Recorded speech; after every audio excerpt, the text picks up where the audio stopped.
थोड़ा सा हम वाच्य के बारे में देख लें, फिर आगे बढ़ेंगे। तो वाच्य क्रिया के जिस रूप से यह जाना जाए, वाच्य क्या है? वाच्य का मतलब है कि वॉइस। सो क्रिया के जिस रूप से यह जाना जाए कि वाक्य में क्रिया का मुख्य संबंध कर्ता से है, कर्म से है या भाव से है, कि वाक्य में क्रिया का मुख्य संबंध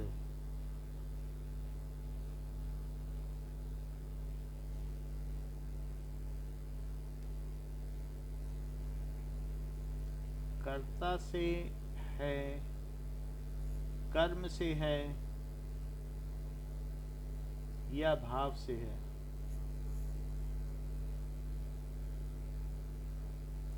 वाच्य कहलाता है।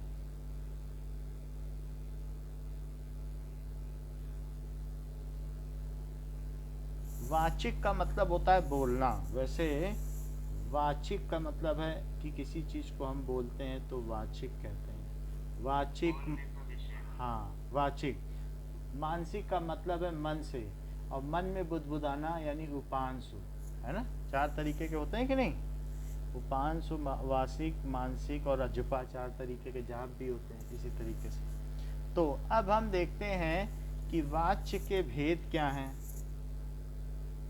वाच्य के भेद, वाच्य के भेद हैं कर्तृवाच्य। कर्तृवाच्य में क्या है कि इसमें कर्ता प्रधान है, और कर्मवाच्य में क्या है, कर्म कारक प्रधान है, जो कर्म है वो प्रधान है। और तीसरी चीज भाववाच्य में क्या होगा,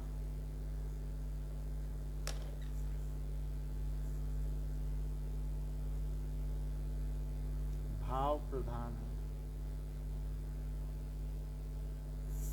जैसे हम किसी भी वाक्य को लिखेंगे तो उससे ये पता चल जाएगा कि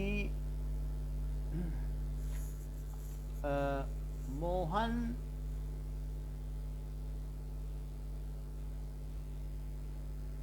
पत्र लिखता है। मोहन के द्वारा पत्र लिखा जाता है। मोहन के द्वारा पत्र लिखा जाता है।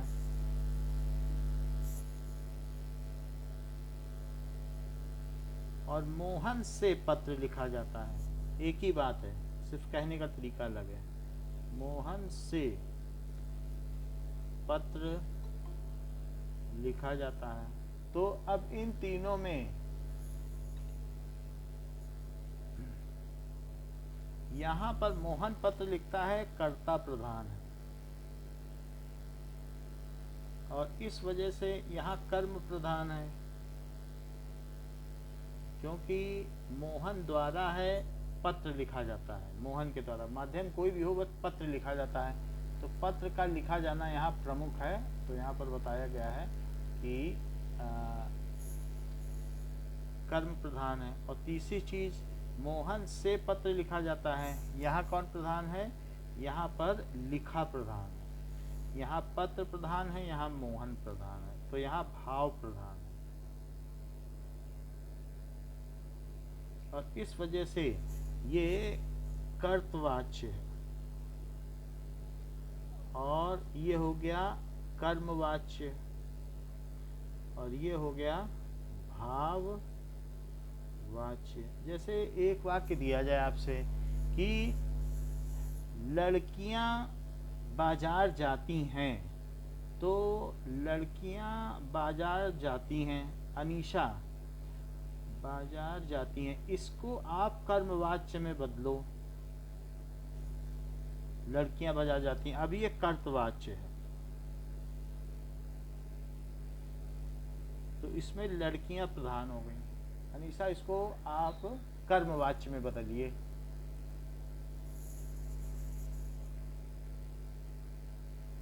अच्छा, अनीशा की आवाज नहीं आ रही, कोई बात नहीं।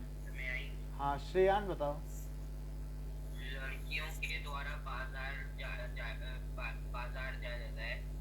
लड़कियों के द्वारा, अब इसमें प्रधान क्या हो गया?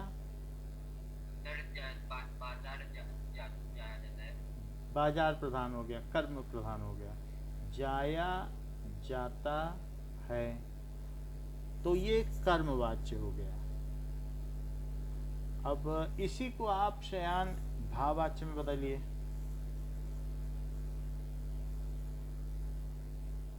लड़कियों से बाजार जाया जाता है।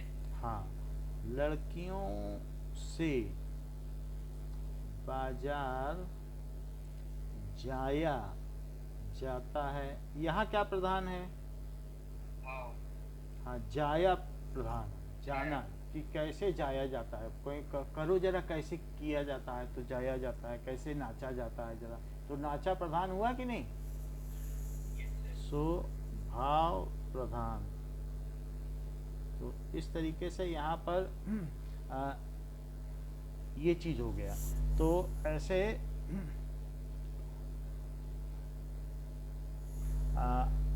कोई भी चीज होगी तो इसी ऐसे ही आपको करना है। इतनी बात आपको समझ में आ गई वाच्य में, तीनों तरीके। तो सब ये चीज हो गई। अब हम देखेंगे कि रचना के आधार पर वाक्य कैसे बनाते हैं।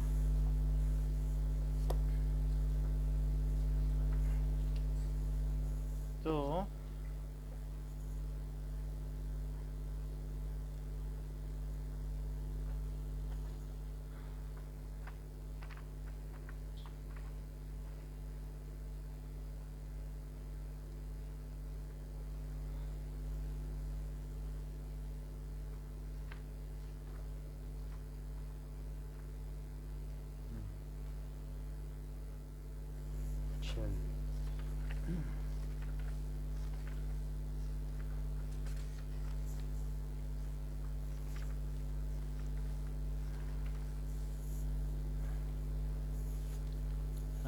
रचना के आधार पर वाक्य।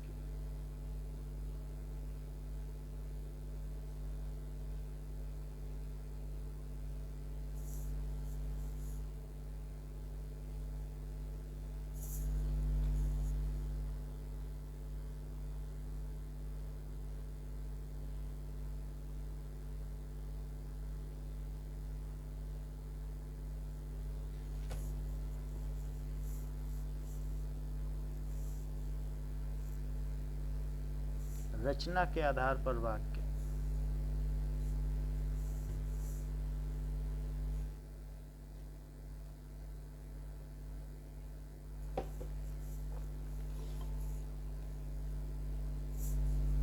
ओके, जब भी अपने मन की बात दूसरों तक पहुंचानी होती है या किसी से बातचीत करनी होती है तो हम वाक्यों का सहारा लेते हैं। वाक्य विभिन्न शब्दों से बनता है, हर शब्द का अर्थ होता है, पर वाक्य में सभी घटक मिलकर पूरा एक संदेश देते हैं। तो हम कई चीज़ों को मिलाकर ऐसी चीज़ बनाते हैं जिसका अर्थ निकलता हो। वाक्य छोटा हो या बड़ा हो, अपने को व्यक्त करने की क्षमता रखता है। तो ऐसा सार्थक समूह जो व्यवस्थित हो करके अपना आशय प्रकट कर सके उसे वाक्य कहते हैं। वाक्य की रचना शब्दों से होती है। तो वाक्य की रचना किससे होती है? रचना शब्दों से होती है। वाक्य में हमारे भाव को प्रकट करने की सामर्थ्य होती है। वाक्य में भावों को भली प्रकार से प्रकट करने की सामर्थ्य होती है। छोटा भी हो सकता है, बड़ा भी हो सकता है। तो भावों को प्रकट करने की सामर्थ्य होती है।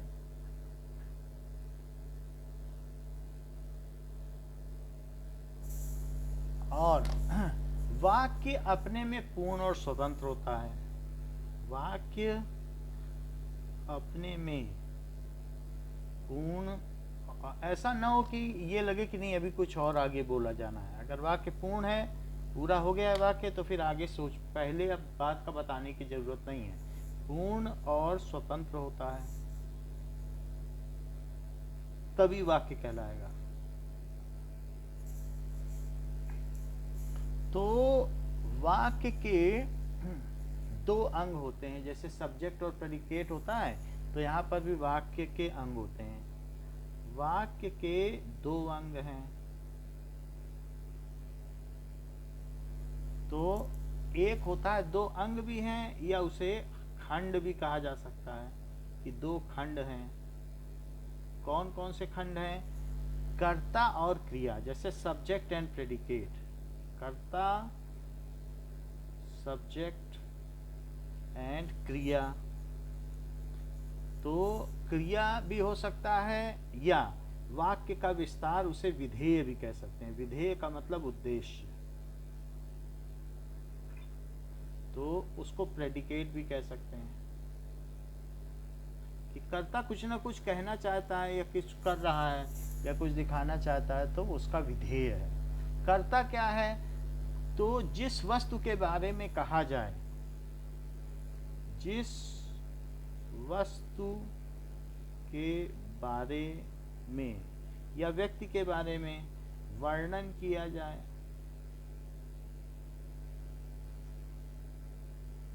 वह कर्ता है। कर्ता के बारे में जो वर्णन किया जाए, कर्ता के बारे में जो कहा जाए, वह विधेय है।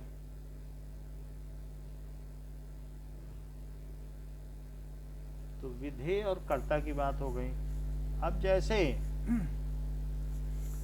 शीला गाना गा रही है, तो शीला गाना गा रही है, शीला यहाँ कर्ता हो गई और ये उसका विधेय हो गया। इसके बारे में जो भी वर्णन किया गया है वो विधेय है। शीला गाना गा रही है। क्रिया ही विधेय कही जाती है और कर्ता उद्देश्य कहा जाता है, लेकिन इसके अलावा वाक्य का विस्तार किया जाता है। जैसे वास्तव में अगर हम यहाँ कहें तो गा रही है उसका विधेय है, यही क्रिया वाक्य, ओरिजिनल विधेय यही है, लेकिन वाक्य को पूर्ण करने के लिए, उसको पूर्ण रूप से प्रकट करने के लिए विधेय का विस्तार किया गया है। और अगर हम ये भी कह दें कि शीला मधुर गाना गा रही है, तो विधेय का और विस्तार कर दिया गया, हम इसको विस्तार करते जा सकते हैं। तो ये कहा जा सकता है वास्तव में क्रिया ही विधेय है, लेकिन विधेय का हम इसलिए विस्तार करते हैं कि वाक्य अपने आप में पूर्ण हो। तो ये चीज है। अब देखिए कि वास्तव में क्रिया जो कि गा रही है ही विधेय है,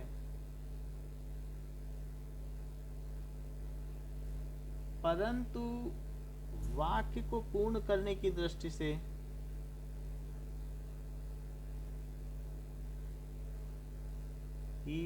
से यानी उसमें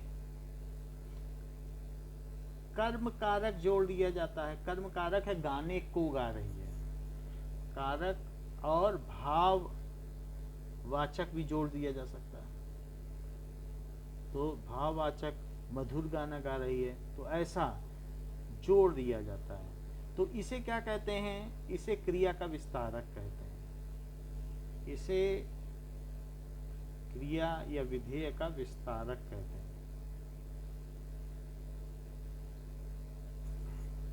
अच्छा, ये तो बात हो गई कि वाक्य क्या होता है। इसमें हमने क्रिया और ये सारी चीजें देख लिया। क्रिया का कर्म या उसका पूरक क्रिया से पहले आता है। तो जैसे इसमें दो चीजें हैं कि मैंने फल खाया, तो क्रिया का कर्म क्या है? फल। क्रिया का कर्म उससे पहले आया कि नहीं? मैंने फल खाया या मैंने फल खाया। तो यहाँ मैं क्या देख रहा हूं कि मैंने फल को खाया, तो ये कर्म है। तो क्रिया का कर्म क्या है? कर्म क्रिया से पहले आता है।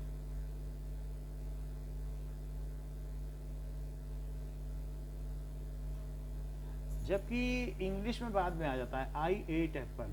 तो इंग्लिश की शब्द संरचना और हिंदी की अलग अलग है, वहाँ ऑब्जेक्ट बाद में आता है, लेकिन यहाँ पर वर्ब से पहले आ जाता है। मैंने फल को खाया, बिस्तर पर सोया।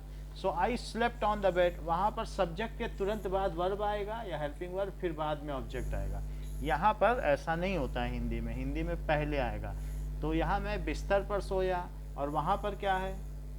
आई एट एप्पल, वहाँ बाद में आता है। तो ऑब्जेक्ट वहाँ बाद में है और वर्ब पहले है। यहाँ पर क्रिया बाद में है और कर्म पहले है। चलिए, यहाँ पर अगर निषेधार्थक कहीं पर नहीं लगाया हो तो वो भी क्रिया विशेषक है, विशेषण कहलाता है। जैसे मुझे नहीं जाना है, तो मुझे नहीं जाना है, तो नहीं क्या है? क्या ये निषेधात्मक क्रिया विशेषण? तो अगर किसी चीज का मना करना हो तो उसे क्या कहते हैं? कि निषेध है किसी चीज का, तो उसको कहेंगे निषेधात्मक क्रिया विशेषण। ये भी है, तो क्रिया विशेषण है। अच्छा, I have not to go, तो हमारे में आई नहीं जाना, मुझे नहीं जाना है। तो आप ये देखो कि मुझे नहीं जाना है ठीक उल्टा होता है। जैसे राम स्कूल जा रहा है, तो हम लोग ऐसे लिखते हैं, लेकिन राम लिखने के बाद सब्जेक्ट में हिंदी इंग्लिश में तो सब सही है, राम फिर ऐसे चलेंगे इंग्लिश में, Ram is going to school. अगर आपको इंग्लिश बनानी है किसी चीज की तो सबसे आसान तरीका पहला लिख के उल्टा चल दो, आपकी इंग्लिश हो जाएगी। ये बात हो गई। अब देखिए कि ये तो सारी बात हो गई कि रचना में ये सब आता है। अब हम देखें कि 3 तरीके के वाक्य होते हैं। तो रचना के आधार पर अगर हम वाक्य बनाएं तो कौन कौन से होते हैं? साधारण वाक्य, संयुक्त वाक्य और मिश्रित वाक्य। ठीक है, यही चीज आने वाली ना आपके में।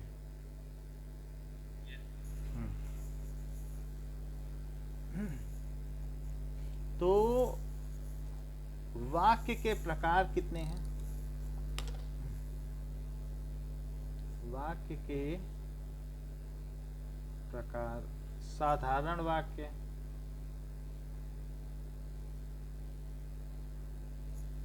पहला। दूसरा संयुक्त वाक्य, और तीसरा मिश्र वाक्य। That is simple sentence. English में भी आपको बताया जाएगा फिर जब इंग्लिश कराएंगे तो। और कंपाउंड सेंटेंस,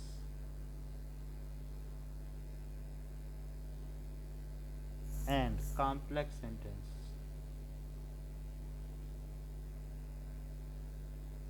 तो पहला है साधारण वाक्य।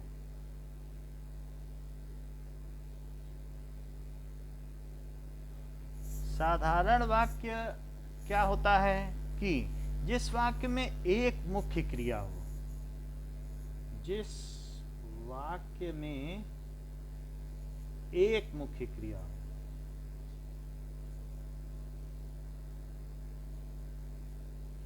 जैसे मुझे वहां जाना है और खाना खाना है, तो ये 2 क्रिया हो गई, तब नहीं साधारण वाक्य होगा, सिर्फ एक क्रिया होनी चाहिए। जैसे बच्चे मैदान में खेल रहे हैं,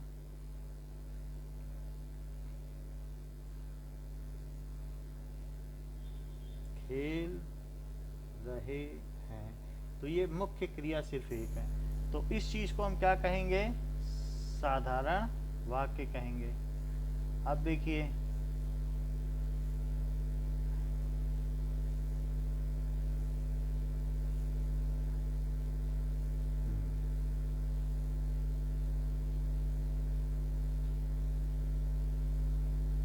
तो इस वाक्य को ये भी कहा जा सकता है सरल वाक्य। साधारण वाक्य सरल वाक्य भी कहलाते हैं। तो सरल वाक्य क्या है कि बच्चे मैदान में खेल रहे हैं, और इससे हम मिश्र वाक्य भी बना सकते हैं। जैसे कि ऐसे भी और भी कहा जा सकता है कि साहसी विद्यार्थी उन्नति करते हैं। सुसाहसी विद्यार्थी उन्नति करते हैं। ठीक है। फिर अब इसमें देखो मिश्र वाक्य क्या होगा। एक तो हमने आपको साधारण वाक्य बता दिया, मिश्र वाक्य क्या चीज होती है। एक से ही तीनों बनाए जा सकते हैं। मिश्र वाक्य एक से अधिक उपवाक्यों से होती है। इसकी रचना कैसे होती है? इसकी रचना एक से अधिक उपवाक्यों से होती है।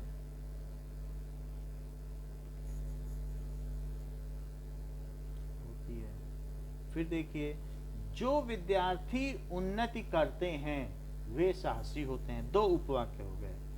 जो विद्यार्थी उन्नति, एक उन्नति करते हैं क्रिया हो गई, वे साहसी होते हैं दूसरी क्रिया हो गई। तो यहाँ पर उन्नति करते हैं और हाँ बोलिए। सर उन्नति मतलब? उन्नति का मतलब है who are prospering, progressing, proliferating. Progress, जो प्रोग्रेसिंग हो, प्रॉस्परिंग, प्रॉस्पर करें, और या फिर प्रोलिफरेटिंग, फरेटिंग। उन्नति, उन्नति का मतलब प्रगति से भी होता है। तो जो सफलता प्राप्त करते हैं, उन्नति का मतलब क्या होता है? सफलता प्राप्त करते हैं। अब जरा देखो, तो जो विद्यार्थी उन्नति करते हैं, क्या यहाँ दो उपवाक्य है? एक से अधिक उपवाक्य। तो विद्यार्थी उन्नति करते हैं और सफल होते हैं, और इसमें क्या कंडीशनल योजक है? दोज स्टूडेंट्स, ठीक है, हु प्रॉस्पर, ठीक है, आर ब्रेव, ऐसे लिखा गया है कि नहीं? तो यहाँ पर हम ये बात देख रहे हैं कि मिश्र वाक्य में एक से अधिक उपवाक्य होते हैं, एक प्रधान होता है तथा अन्य वाक्य गौड़ होता है। एक इसमें प्रधान होगा। अभी पूरा नहीं हुआ है परिभाषा, तो इसमें आगे क्या बताया जा रहा है? मिश्र वाक्य में क्या है? एक वाक्य प्रधान होता है, प्रधान वाक्य। तो अब ये दो उपवाक्य हैं। वास्तव में देखा जाए तो जो विद्यार्थी उन्नति करते हैं, ये एक उपवाक्य के जो दो खंड कर दिए है। तो अब क्या बन गया? क्या ये उपवाक्य है? और ये भी उपवाक्य है। तो क्या एक इसमें प्रधान उपवाक्य होगा? बोलो।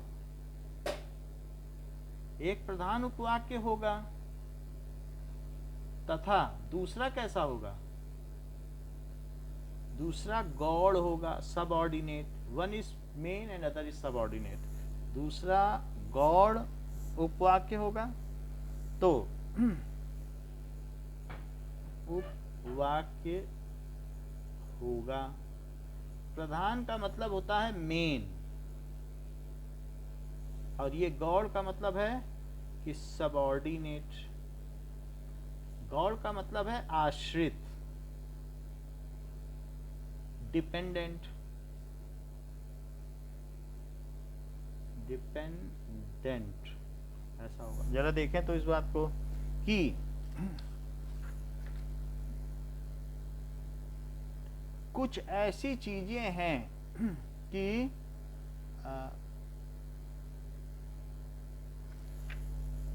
नेहा ने कहा कि वह अधिक परिश्रम करेगी। तो नेहा ने कहा कि वह अधिक परिश्रम करेगी। तो नेहा ने कहा यहाँ प्रधान है, उसका कहना प्रधान है, क्या कहा वो प्रधान नहीं है, ये प्रधान उपवाक्य है। और फिर अब नेहा ने क्या कहा, जो कहा कि ये गौड़ उपवाक्य है। ऐसे ही और देखिए कि एक इसमें प्रधान है, एक गौड़ है। तो इस चीज को हम और आगे देखेंगे कि एक प्रधान है और एक गौड़ है, यानी दोनों एक समान पदीय नहीं है, एक प्रधान है और एक इसमें कैसा है, गौड़ है। अब देखिए कि जैसे मालिक ने कहा कल की छुट्टी होगी, तो इसमें भी यही बात है, मालिक ने कहा कल की छुट्टी होगी।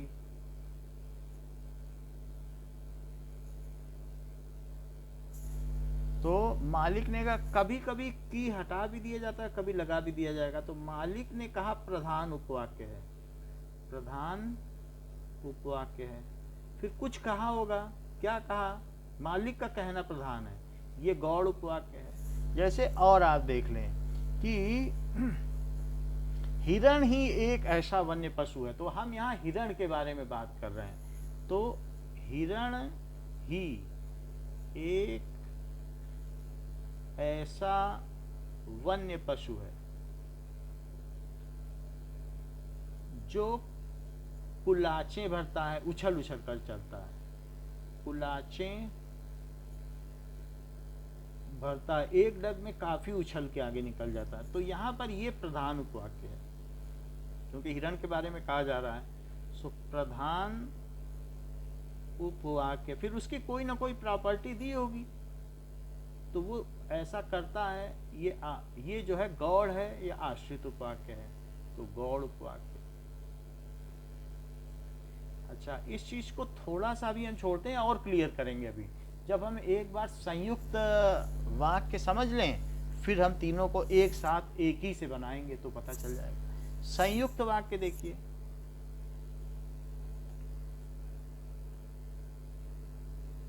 संयुक्त वाक्य क्या है कि जहां दो या दो से अधिक उपवाक्य किसी योजक से जुड़कर बनते हैं। जहां दो या दो से अधिक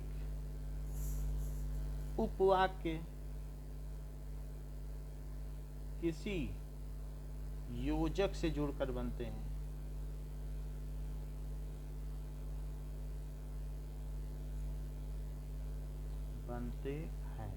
उसको संयुक्त उपवाक्य कहते हैं। वर्षा हो रही है और बादल गरज रहे हैं, योजक यहाँ पर और है, लेकिन दोनों इंडिपेंडेंट चीजें हैं, मिला के हमने उसको कंपाउंड कर दिया है। ठीक है। एक है कॉम्प्लेक्स, यदि तुम परिश्रम करोगे तो सफल होगे। चीज को बड़ा जटिल बना दिया पिताजी ने, बोल रहे हैं यदि तुम परिश्रम करोगे तो सफल होगे। ये कंडीशनल है, एक कंडीशनल सेंटेंस होता है कि नेहा ने कहा कि वो ये ऐसा करेगी, तो ये कंडीशनल है। लेकिन सीधी बात, बादल गरज रहे हैं, बादल गरज रहे हैं, ठीक है, और वर्षा हो रही है, तो वर्षा हो रही है। अगर इससे मैं कहूं कि इस संयुक्त वाक्य से, इसमें दो उपवाक्य हैं, बादल गरज रहे हैं और वर्षा हो रही है, और इससे मैं दो सरल वाक्य बना सकता हूं। ये उपवाक्य है और ये भी उपवाक्य है, और ये कोई भी किसी का आश्रित नहीं है, कोई उपवाक्य किसी का आश्रित नहीं है। उपवाक्य दूसरे का आश्रित नहीं है,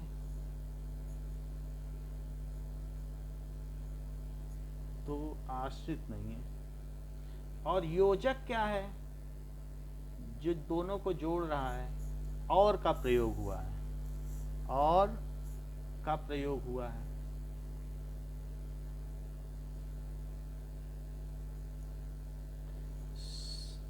संयुक्त उपवाक्य में या कंपाउंड सेंटेंसेस में, कंपाउंड सेंटेंसेस में या संयुक्त उपवाक्य में, तो कंपाउंड है, कॉम्प्लेक्स और सिंपल है। Simple, compound, complex.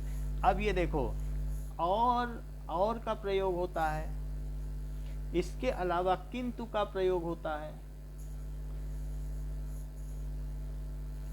इसके अलावा या का प्रयोग होता है। आप कुछ खाएंगे या आपके लिए भोजन लाऊं, इसलिए का प्रयोग होता है।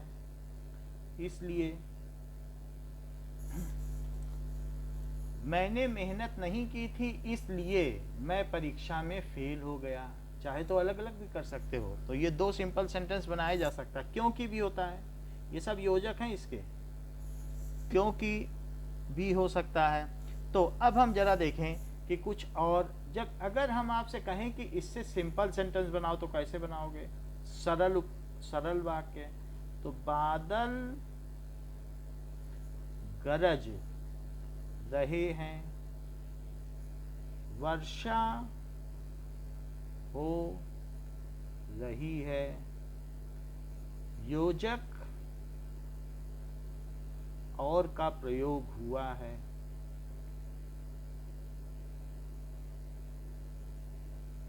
प्रयोग हुआ है। तो यहां पर हमने देखा कि ये दोनों सरल उपवाक्य हैं। तो हम चाहें तो कंपाउंड सेंटेंसेस से सिंपल सेंटेंस बना सकते हैं। सरल वाक्य बन गए। अब ये उपवाक्य नहीं रहे। पहले तो उपवाक्य थे जब दोनों मिला दिए गए थे। किसी वाक्य के अंग हैं तो उपवाक्य कहलाएंगे। अब जरा देखिए कि प्रातः सूर्य का उदय हुआ। सूर्य का उदय हुआ और पक्षी चहचहाने लगे। और पक्षी चहचहाने लगे। उठो लाल अब आंखें खोलो, पानी लाई हूँ मुंह धो लो। चिड़िया चहक उठी पेड़ों पर, बहने लगी हवा अति सुंदर। नभ में प्यारी लाली छाई, और मेरे प्यारे अब मत सो, पानी लाई हूँ ऐसा सुंदर समय न खो। तो ये सुबह के बारे में बात की गई है। तो प्रातः सूर्य का उदय हुआ, क्या ये एक उपवाक्य है और ये दूसरा उपवाक्य है और ये योजक है? क्या इससे दो सरल वाक्य बनाए जा सकते हैं? अच्छा, अब जरा देखो कि इधर अध्यापक पहुंचे और उधर छात्र एक एक करके खिसकने लगे। तो इधर अध्यापक पहुंचे और उधर छात्र एक एक करके खिसकने लगे। उधर छात्र एक एक करके खिसकने लगे। इसमें योजक क्या है? और है। बाकी ये कोई कंडीशनल नहीं है, ये अलग अलग है। तो यहाँ पर भी दो अलग अलग सेंटेंस है। चोर कमरे में चोरी करता रहा और मैं सोता रहा। चोर कमरे में चोरी करता रहा और मैं सोता रहा। तो यहाँ पर भी और यहाँ योजक है, और बाकी दोनों को अलग अलग किया जा सकता है। इसके अलावा ये भी कहा जा सकता है, आप कुछ पिएंगे या आपके लिए भोजन ले आऊं। आप कुछ पिएंगे या आपके लिए भोजन ले आऊं।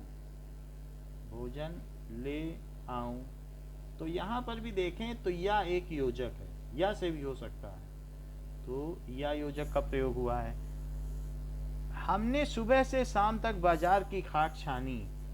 किंतु काम नहीं बना। हमने सुबह से शाम तक बाजार की खाक छानी, की खाक छानी, किंतु यहाँ योजक है, किंतु काम नहीं बना। अच्छा, तो इस तरीके से हम संयुक्त हमने ये देख लिया, तीनों सेंटेंसेस देख लिए कि वह बाजार गया क्योंकि उसे पुस्तक खरीदनी थी। तो यहाँ योजक क्या है श्रेयान?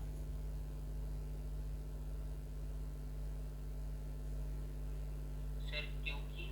हाँ बिल्कुल ठीक कहा आपने, क्योंकि योजक है। और इसके दो सरल वाक्य क्या बन सकते हैं? सर वह बाजार गया, उसे पुस्तक खरीदनी थी। वह बाजार गया, उसे पुस्तक खरीदनी थी। ये सरल वाक्य हो गए, सरल। क्योंकि सैनी लगे। और योजक क्या है? हाँ, गया के आगे सैनी लगेगा। नहीं, ये वह बाजार गया, ये पास्ट टेंस है। योजक है क्योंकि। ठीक है, अब इन सब से हम जरा एक दूसरे में बदलना सीखें। ये कहा जाता है कि इससे इसमें बदलो, इससे इसमें बदले। ठीक है, अब देखिए कई बार ऐसा भी होता है कि हम प्रधान उपवाक्य और आश्रित उपवाक्य की पहचान नहीं कर पाते। हम बार बार कह रहे हैं कि नेहा ने कहा स्कूल जाना है या नहीं जाना है, और हम कह रहे हैं नेहा प्रधान उपवाक्य। ये बिल्कुल पता नहीं चल रहा है कि उपवाक्य में किसे प्रधान कहें और किसे आश्रित कहें। और यहाँ पर भी ऐसा पता ही नहीं चल रहा है कि इसे संयुक्त में डालें कि मिश्र में डालें, ये कंडीशनल है कि योजक है, पता ही नहीं चल रहा कुछ। तो हम इसके बारे में देखेंगे कि उपवाक्य को थोड़ा देखेंगे कि हम कैसे पता लगाएं कि कोई आश्रित है। सो उपवाक्य, प्रधान उपवाक्य वह होता है जिसकी क्रिया मुख्य होती है। सो प्रधान उपवाक्य वह होता है जिसकी क्रिया मुख्य होती है।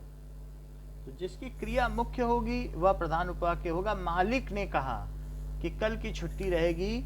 यहाँ पर जो परिश्रम करता है उसके लिए कुछ भी असंभव नहीं है। यहाँ मुख्य क्रिया क्या है? जो परिश्रम करता है, ये मुख्य क्रिया। तो यहाँ पर हम और अभी इसमें आगे बताते हैं आपको कि जिसकी क्रिया मुख्य है वो प्रधान उपवाक्य है। जो परिश्रम करता है,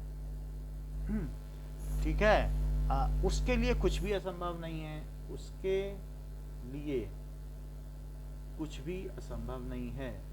कुछ भी असंभव नहीं है। वास्तव में जिस क्रिया में कर्म कारक भी आ जाए, जो परिश्रम को करता है, वही प्रधान उपवाक्य होता है। तो यहाँ पर ये प्रधान उपवाक्य क्या है?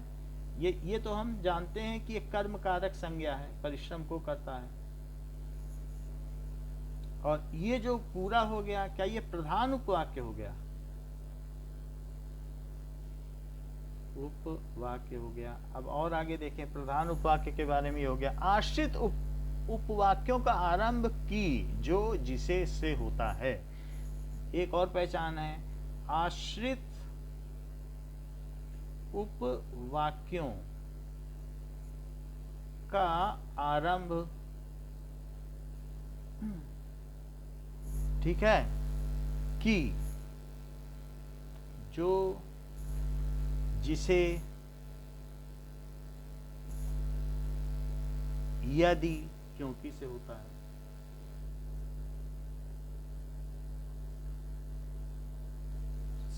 से होता है। अब देखो, आरंभ इन सब से हो रहा है कि जो, यदि, क्योंकि। यदि तुम परिश्रम करोगे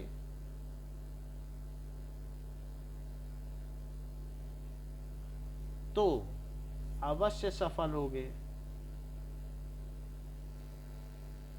सफल होगे। नाउ कुणाल, इसमें प्रधान उपवाक्य क्या है?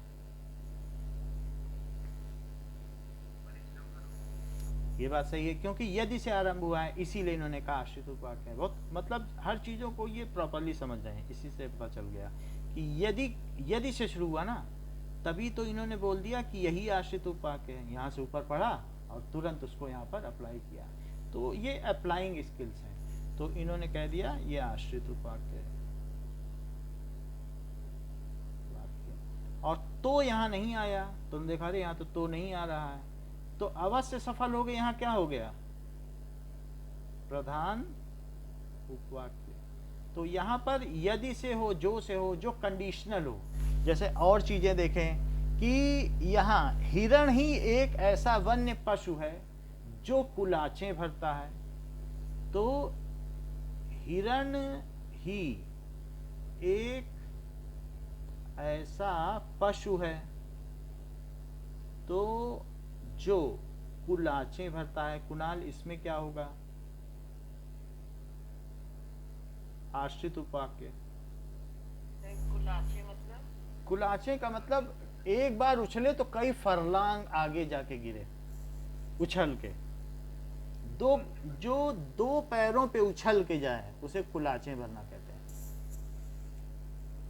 पिछले दो पैरों में, हाइंड लेग्स पे। बोलो, तो इसमें आश्रित उपवाक्य क्या है? कुलाचे भरता है, क्योंकि जो आ गया, तो जो का आना यहां भी जो है, तो इसलिए ये क्या हुआ?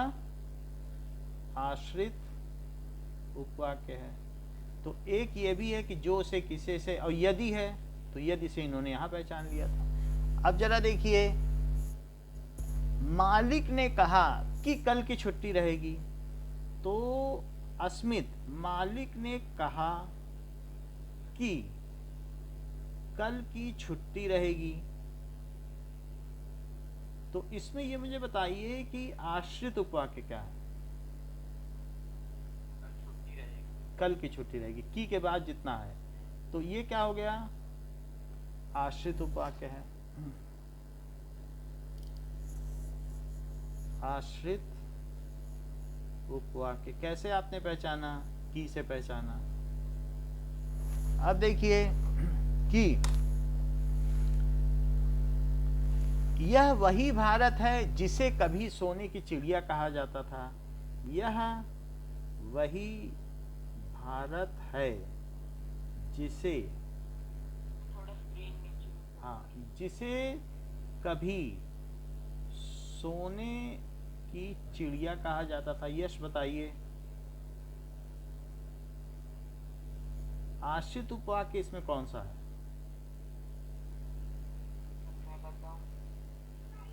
हाँ बोलो। सर, कभी सोने की चिड़िया कहा जाता। ठीक बताया आपने। और जिसे यहाँ क्या है?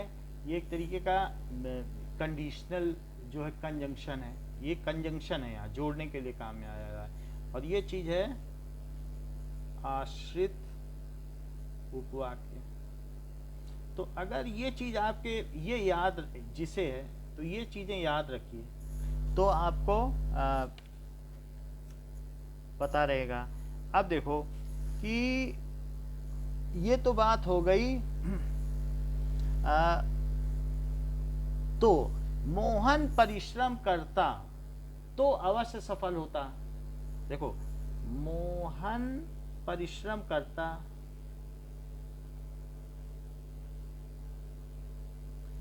तो अवश्य सफल होता, अवश्य सफल होता। इसमें आश्रित उपवाक्य क्या है? ये ठीक बात कह रहे हैं, क्योंकि तो से पहचाना, तो यहाँ नहीं लिखा है।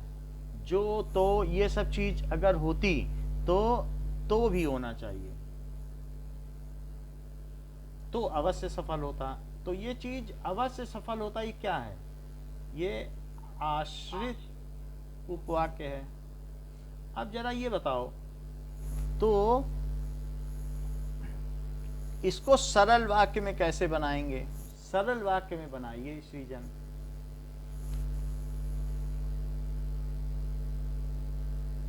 बताओ। मोहन, परिश्रम करता हूँ। हाँ ये ठीक बताया, मोहन परिश्रम करने पर अवश्य सफल होता। तो इसको इन्होंने सरल बना दिया, परिश्रम करने पर अवश्य सफल होता। तो देखिए कैसे सीजन ने कमाल किया है, जो एक मिश्र वाक्य था, तो मिश्र वाक्य से इन्होंने एक सरल वाक्य बना दिया। तो ये देखिए इसको इसमें कन्वर्ट कर दिया। अब एक ही है, सफल होता ही यहाँ वर्ब रह गया और कहीं कोई वर्ब ही नहीं है।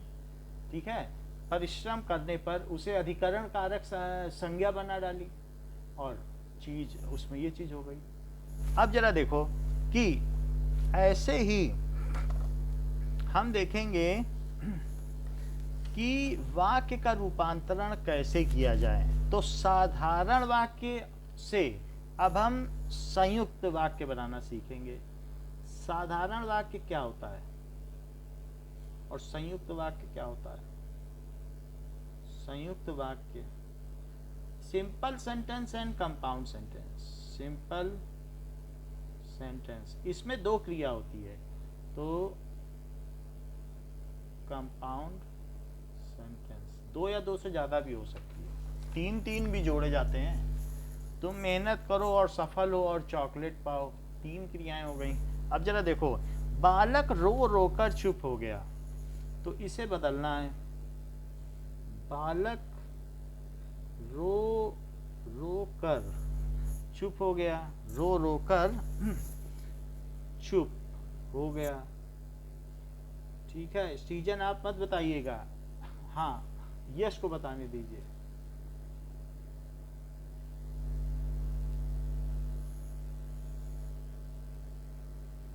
संयुक्त में बनाओ। ईशान आप बताओ। हाँ, बालक रोता रहा और चुप हो गया।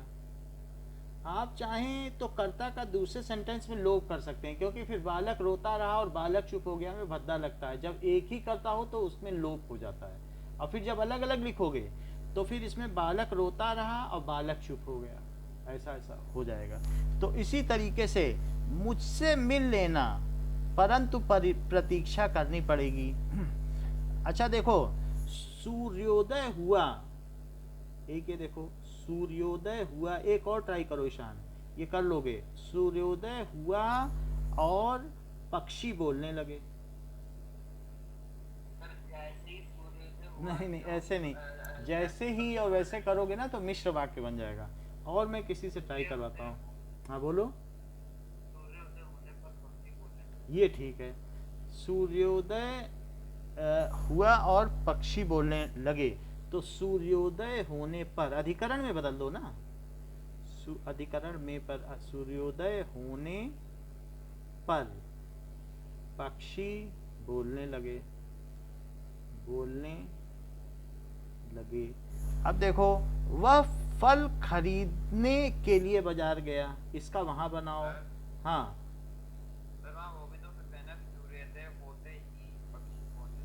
सूर्योदय होते ही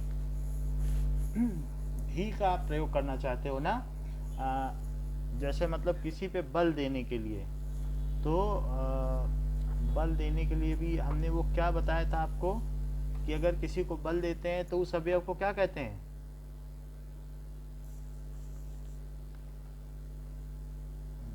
फ्रेज में वो मैं बता देता हूँ कि अगर बल देते हैं, सुबह बताया था आपको, निपात, निपात लगाना चाहते हो ना, कारक से नहीं बनाना चाहते। इसके बारे में मुझे अभी थोड़ा देखना पड़ेगा कि सूर्योदय होते ही क्या हम निपात का या अवयव का इस्तेमाल कर सकते हैं कि नहीं। तो ठीक है, वह मोहन ही था जो बाजार गया था। चलो ठीक है, निपात के बारे में हम बताएंगे, हमें अभी इसका मालूम नहीं है। वह फल खरीदने के लिए बाजार गया, हम अभी कारक और विभक्तियों से बना रहे हैं। खरीदने के लिए बाजार गया, गया। तो इसके बारे में कुणाल बताइए। बाजार गया और खरीदने गया। हाँ ये ठीक है। अच्छा ईशान आप बताओ। सर वह फल खरीदने के लिए बाजार गया और खरीद लाया। अच्छा ठीक है, अब किससे पूछें और है? प्रांजल है, प्रांजल बताएं। उसे फल, दो सेंटेंस बनने चाहिए ना। उसे फल खरीदने थे इसलिए वह बाजार गया। अब इससे आपके दोनों सेंटेंस बन गए। दो इंडिपेंडेंट बनने चाहिए, ये नहीं कि फिर सिर्फ अगर कर्ता का लोप हो, उसे फल खरीदने थे वह बाजार गया, ऐसे होगा। अच्छा, रात को आकाश में तारों का मेला लग गया।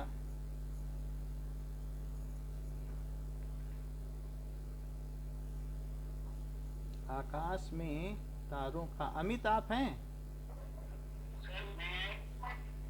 लग गया। अनीशा आप भी तो हैं, बोलो।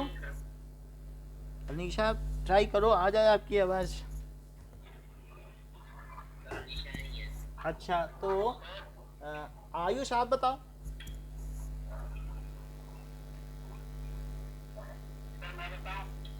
बोलिए। जैसे और वैसे में तो मिश्र वाक्य बन जाएगा, जैसे वैसे नहीं कर सकते।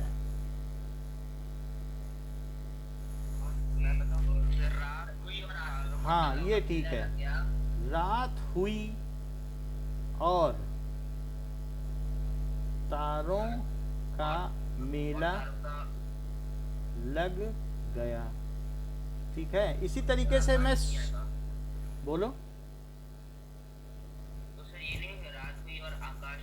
हाँ आकाश भी लगेगा, छोड़ नहीं सकते कुछ भी। इसीलिए सूर्योदय होते ही हम कंडीशनल नहीं बनाना चाहते हैं, सूर्योदय होने पर ठीक है, तो उसमें ये है। तो आपने देखा कि साधारण से संयुक्त बना है। अब हम आपसे साधारण से मिश्र बनवाएंगे।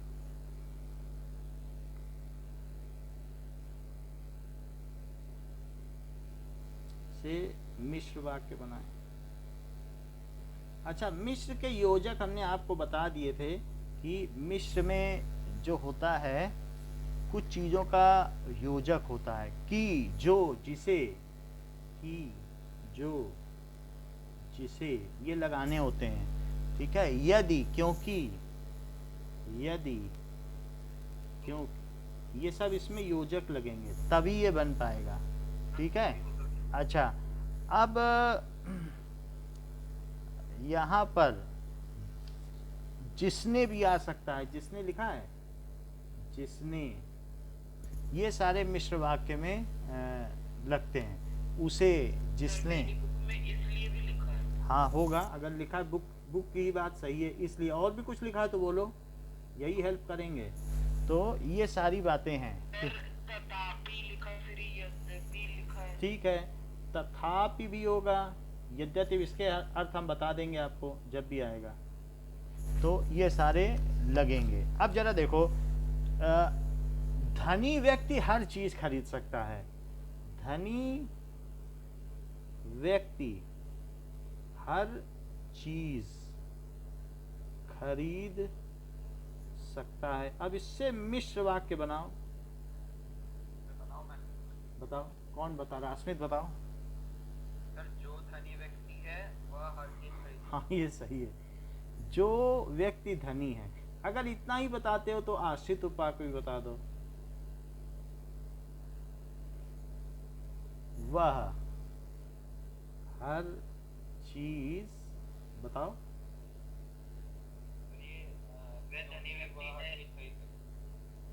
जो, यही आश्रित है। जो लग गया ना जिसमें, वही आश्रित हो गया। अच्छा, ये तुम गाड़ी रुकने के स्थान पर चले आओ। जहां गाड़ी रुके वहां चले आओ। तुम गाड़ी रुकने के स्थान पर चले आओ। सीजन बताओ।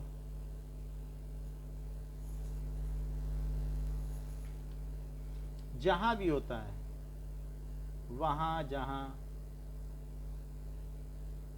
वहां तो नहीं होगा, जहां होगा। बताओ, जिसे जहां, बताइए। और कौन बता रहा है? श्रेयांत आप बताओ, यस सर। बोलो क्या बन सकता है, कुछ आइडिया लगाओ, सही हो जाएगा। सर मैं ट्राई करूं? हाँ करो। सर कि तुम गाड़ी के स्थान पर चले आओ। तुम वहां चले आओ। सर तुम वहां चले आओ जहां गाड़ी रोकने का स्थान है। हाँ, चले आओ जहां गाड़ी रुकती है। तो इसमें जहां आ गया है, ये चीज आपकी फिर हो जाएगी, जहां गाड़ी रुकती है, आश्रित उपाख्याय। अच्छा, दंड क्षमा कराने के लिए प्रार्थना पत्र लिखो। दंड क्षमा कराने के लिए प्रार्थना पत्र लिखो। हाँ, इसका बताओ कुणाल।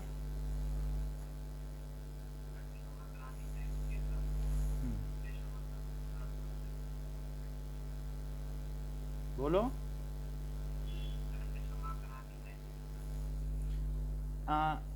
दंड क्षमा कराने के लिए, जैसे यदि तुम्हें दंड क्षमा करानी है तो प्रार्थना पत्र लिखो। एक तो ये हो सकता है, या फिर ये भी हो सकता है, एक ऐसा पत्र लिखो। दो बन सकते हैं, जिसमें दंड क्षमा कराने के लिए प्रार्थना हो, क्योंकि जिसमें ऊपर लिखा ही है दंड क्षमा। बोलो। और क्या तुम्हें दंड क्षमा कराने के लिए प्रार्थना पत्र, ये एक आदेश है। इसमें ये नहीं कह सकते हो कि अब उसके इच्छा पर निर्भर नहीं है भीम एंड फैंसी में कि यदि तुम्हें दंड क्षमा करानी है, उससे आदेश दिया जा रहा है दंड क्षमा कराने के लिए प्रार्थना पत्र लिखो। तो एक ऐसा पत्र लिखो। आप एक जो सेंटेंस इम्परेटिव, उसके भाव को नहीं बदल सकते हैं। ये नहीं कह सकते हैं उसकी मर्जी पे, उसकी विम एंड फैंसी नहीं चलेगी कि तुम्हें करानी है दंड क्षमा, नहीं करानी तो भुगतो, ये नहीं। उसे कहा जा रहा है, ये आदेशात्मक है। तो एक ऐसा पत्र लिखो जिसमें दंड क्षमा कराने के लिए प्रार्थना हो। क्षमा कराने के लिए प्रार्थना हो, ठीक है। यदि लगाएंगे तो उसके ऊपर हो जाएगा कि वो चाहे तो लिखे, चाहे तो ना लिखे। अच्छा, अब हम ऐसा करते हैं कि संयुक्त वाक्य, कंपाउंड सेंटेंस, जिसमें दोनों वाक्य वजनी होते हैं, और उससे साधारण वाक्य बनाएंगे। तो संयुक्त वाक्य को क्या कहते हैं? कंपाउंड सेंटेंस, और ये सिंपल सेंटेंस। तो ये देखो कि तुमने कहा और सब मान गए। तुमने कहा और सब मान गए। हिमांशु आप हैं?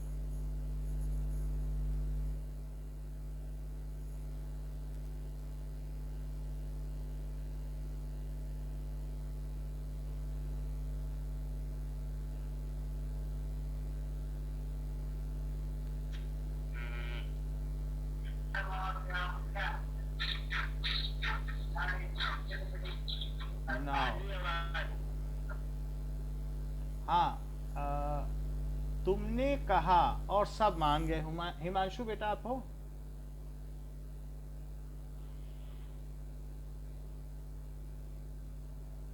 चलिए, अमित। बहुत ब्लर है। ब्लर आ रही? Okay okay.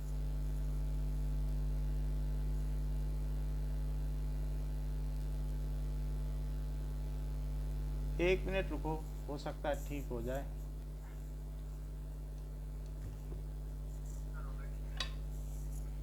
लिखने से ठीक हो जाएगी, नहीं तो फिर से चेंज करेंगे। ये बताइए, तुमने कहा और सब मान गए, तु, तुम्हारे कहने पर अधिकरण में ले आओ। तुम्हारे अधिकरण में पर होता है, कहने पर सब मान गए। तो इस तरीके से इससे हम यूज कर सकते हैं, ठीक है।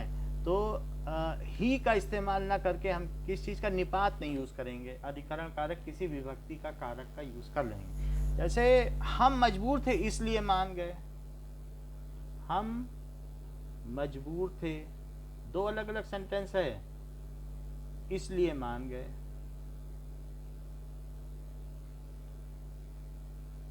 बताओ कौन बता रहा है? आयुष बताओ।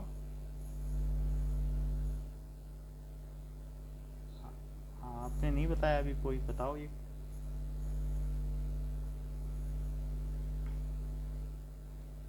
प्रांजल। सर हमारी मजबूरी थी। इसलिए तो इस्तेमाल नहीं कर, इसलिए तो यूज नहीं कर सकते ना। सर मजबूर होने पर हम मान गए। हाँ ये ठीक है, या ये कह सकते हो मजबूरी से हम मान गए, या मजबूरी के कारण। ठीक है, मजबूरी से है वही करण कारक है, किस कारण से, मजबूरी के कारण हम मान गए। इसी तरीके से उसने प्रयास नहीं किया इसलिए असफल हो गया। उसने प्रयास नहीं किया, यश बताइए, इसलिए असफल हो गया।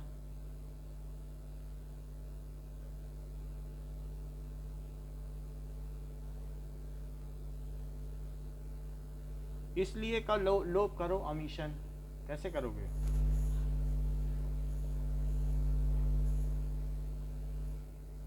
सृजन बताओ। उसके ना प्रयास करने के कारण वह असफल हो गया। अच्छा बता लिया है। सो प्रयास न करने के कारण, दो बार वह भी नहीं लगाना है, कर्ता का ध्यान रखना, दो बार ना लगाना। आपने उसके भी लगाया है, वह भी लगाया है, ऐसा न करना। एक ही कर्ता होगा और एक क्रिया होगी। प्रयास न करने के कारण, यहाँ ये ना लिख देना हमारी मजबूरी के कारण हम मान गए, दो बार नहीं आएगा कर्ता। ये भी नहीं कि अपने मन से हम हमारी लगा रहे हैं तो निजवाचक सर्वनाम भी लगा दिए। निजवाचक सर्वनाम नहीं, आपका अगर यहाँ पर है पुरुषवाचक सर्वनाम तो वही व्यक्तिवाचक सर्वनाम लगेगा।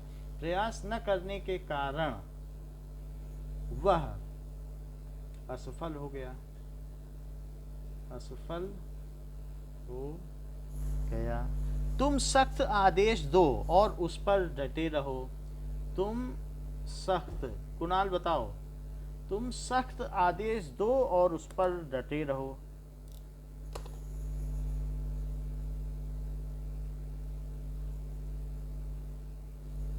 और कुछ ठीक हुआ कि अभी भी ब्लर है? ठीक है सर। उस पर डटे रहो, बोलो। कुणाल आता है, कुछ बताओ।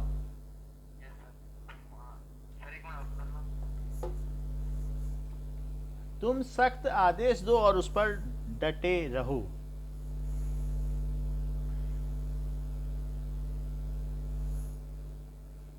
अच्छा ईशान,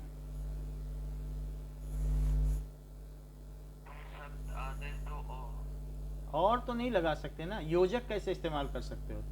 तुम ठीक बोला है, तुम अस्मित,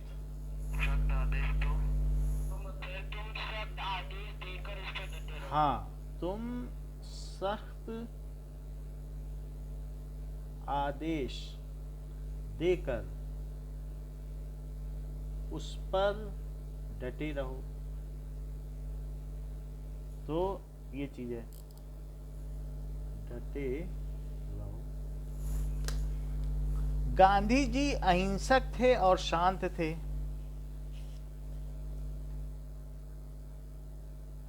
गांधी जी यहां और लगा सकते हो क्योंकि यहां पर दो संज्ञा को आपस में जोड़ा जा रहा है। अहिंसक थे और शांत थे, तो इसका क्या बन जाएगा? क्योंकि सिंपल सेंटेंस भी है, दो संज्ञा एक साथ और से जुड़ सकती है। मोहन और सोहन बाजार गए, बताओ ये कैसा सेंटेंस है? सरल वाक्य है कि मिश्रित वाक्य है सरल वाक्य। और अलग अलग लिखना हो तो मोहन बाजार गया, सोहन बाजार गया, और मिला के लिखना है तो क्या हो जाएगा, मोहन और सोहन बाजार गए। तो गांधी जी अहिंसक, अब ये योजक नहीं हुआ क्योंकि इससे दो संज्ञा जुड़ी है। अहिंसक थे, ये वाक्य का योजक नहीं है। और शांत थे, जैसे मैं ये कहूं कि मोहन और सोहन बाजार गए, इसका संयुक्त वाक्य क्या बनेगा?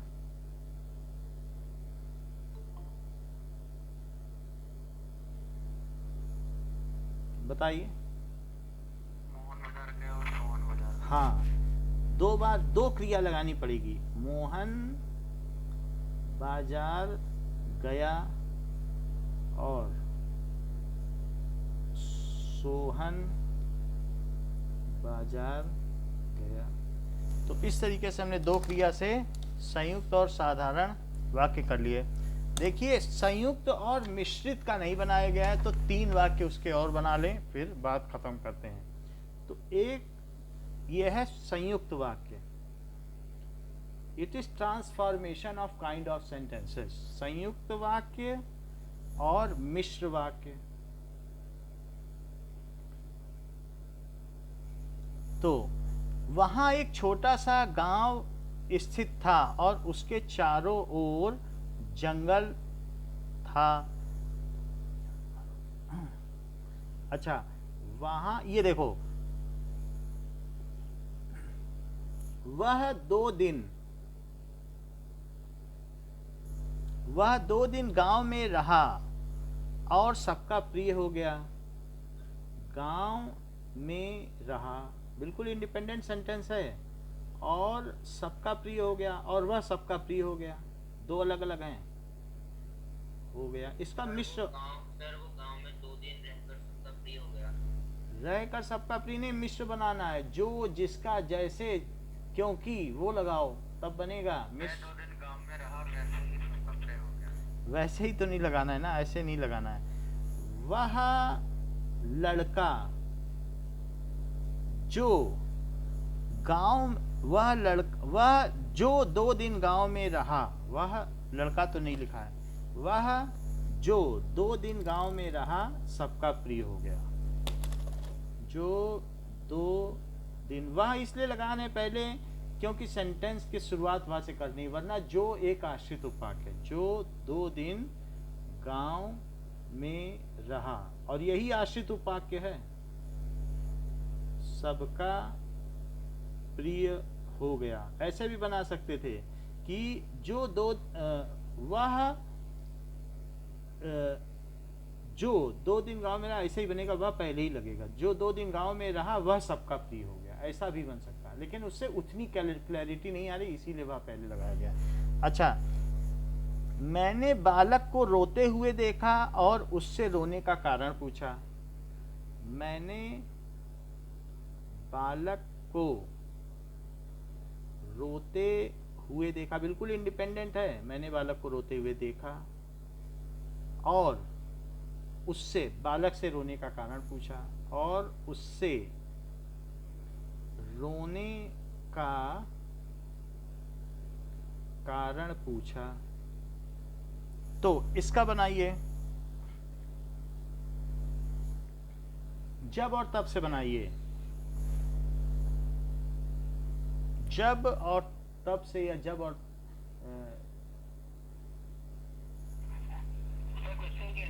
मैंने बालक को रोते हुए देखा और उससे रोने का, और उससे रोने, हाँ हाँ हाँ, जब मैंने बालक को रोते हुए देखा तो उससे रोने का कारण पूछा। अब मेरे मित्र का नाम मोहनलाल है, एक और ले लेते हैं। मेरा मित्र मनोज मेरे कमरे में आया और मेरा बस्ता उठाकर स्कूल चला गया। मेरा मित्र मनोज मेरे कमरे में आया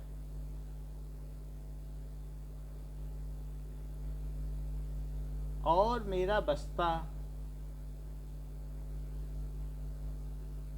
यानी स्कूल बैग उठाकर मैं बताऊं? स्कूल चला गया। बोलो।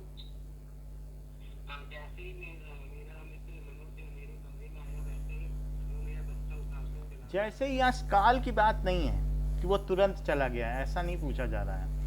मेरा मित्र मनोज जो कमरे में आया था मेरा बस्ता उठाकर स्कूल चला गया। ये तुरंत नहीं गया कि मित्र है तो तुरंत ही चला जाए, जैसे ही आया भाग गया वाला नहीं है।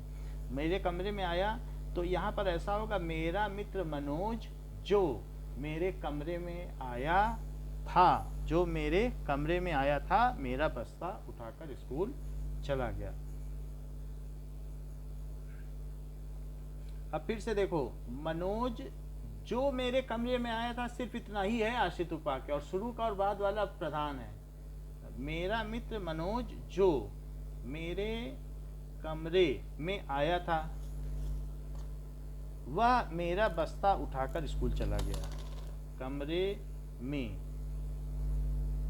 आया था, सिर्फ इतना ही है आश्रित उपाक्य, और कुछ शुरू का और कुछ बाद का प्रधान है। ठीक है, सेंटेंस ऐसे बनना चाहिए था, जो मेरे कमरे में आया था वो मेरा मित्र मनोज बस्ता उठाकर स्कूल चला गया। लेकिन सेंटेंस को ज़्यादा क्लियर करने के लिए हम ऐसे बना रहे हैं, जो मेरे कमरे में आया था मेरा बस्ता उठाकर स्कूल चला गया। स्कूल चला गया। बाकी इसके सेंटेंसेस हम आपको भेज देंगे, इतना ही रखिए। Thank you. Thank you sir. Welcome.